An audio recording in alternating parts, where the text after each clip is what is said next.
Pay equity. It's a phrase we hear all the time, right? But what does it actually mean for you and your team on a daily basis? Well, as a manager, you're in a pretty powerful position to turn this big idea into a real, tangible thing, to build a place where every single person on your team feels seen, valued, and motivated. Let's be honest. Have you ever had that feeling, that little nagging voice in the back of your head that says, wait a minute, something isn't adding up here? The suspicion that the effort you're putting in isn't being valued the same as the person next to you? It's an awful feeling, and chances are someone on your team is feeling it right now. And look, that feeling isn't just a minor annoyance. It's corrosive. It's like acid for team culture. It eats away at motivation, it completely shatters trust in leadership, and it sends engagement levels right off a cliff. The stakes here are incredibly high.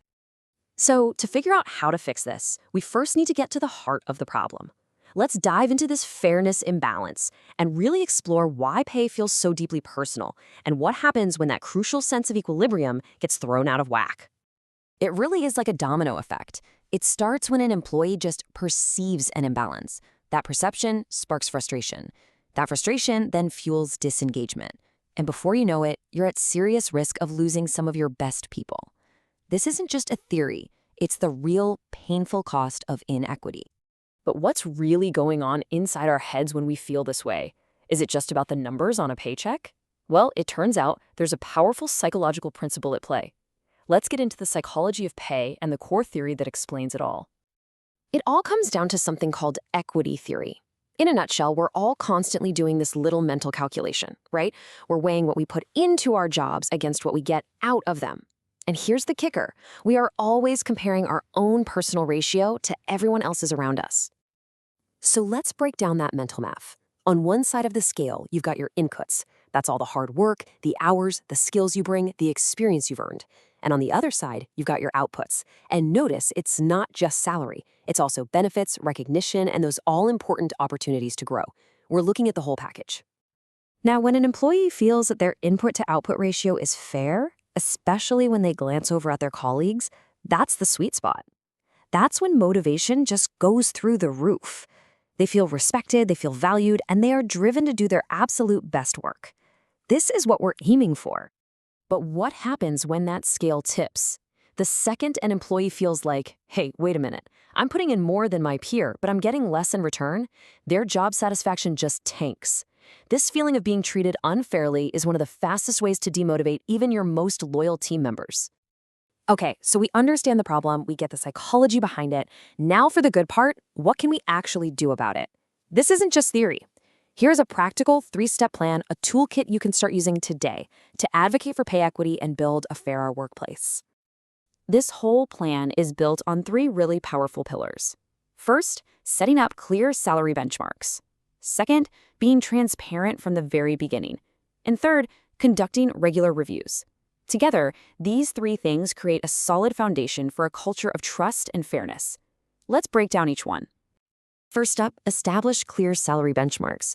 This one action is huge because it just removes all the mystery and guesswork around compensation. When you have public salary ranges for every role, you're not just setting standards, you're building trust. Your team can see where they are now and what their path for growth looks like. It's a game changer for reducing those hidden gaps. The second pillar is all about transparency, and it has to start on day 1. Put the salary range right there in your job postings. If for some reason you can't, then bring it up early in the interviews. And please, this is so important. Stop asking candidates for their salary history. That practice just carries old biases forward and can trap people in lower pay cycles. We have to break that cycle. And finally, step 3. Remember, pay equity isn't a set it and forget it kind of deal. It needs constant attention. That means holding regular, dedicated conversations about compensation. These meetings create a safe place for your employees to bring up their concerns, and they give you the chance to spot and fix any issues before they become major problems. But doing all this, it's about more than just good management or boosting team morale. There's a much deeper, more fundamental reason why this matters so much. At its very core, this is about what's right. It's an ethical issue. When we let pay gaps exist because of gender, race, or any other bias, we are undermining the entire idea of a workplace built on merit. Championing pay equity means making sure that a person's value is defined by their work, period. This quote just sums it all up perfectly. Fighting for pay equity isn't just a business strategy, it's a moral imperative. It shows a deep commitment to treating people with basic respect and fairness. It's about building a workplace that actually values human dignity. So, I'll leave you with this question. What is one single conversation you can start this week to begin moving the needle on fairness? Maybe it's with your own boss, maybe it's with HR, or maybe it's with your team. Real change always starts with one small step. What's yours going to be?